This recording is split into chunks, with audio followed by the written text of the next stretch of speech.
I think for India to maintain its growth rates, and we're talking about growth rates 8 to 10%, requires that there's inclusive talent pools developed in India. What I mean by that is, for India to sustain that growth rate means all talented hands have to be brought into the workforce. And the only way we're going to do it is including not just the men, but including all the women, to make sure the engine of growth in India sustains at the rate at which it is going on right now. Well, I tell you, I see the multinational corporations and the large global companies, whether they're based in India or anywhere else, doing a pretty good job having inclusive programs to bring women in, and not just bring the numbers and actually promote them and develop them.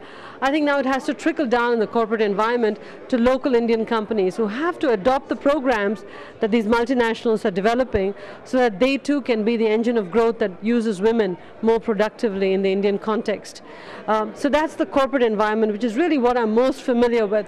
But as Shabana talked about in the panel today, getting more women into the political process is very important because laws have to be changed, society has to be impacted, all of that has to happen if women are going to become the next big engine for growth in India.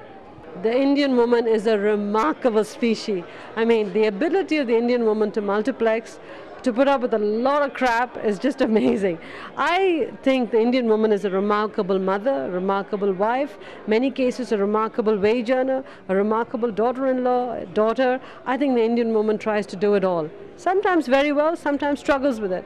But I think the Indian woman is a role model for what women around the world can be, because not only do they do all of that, they do that without complaining too much about it.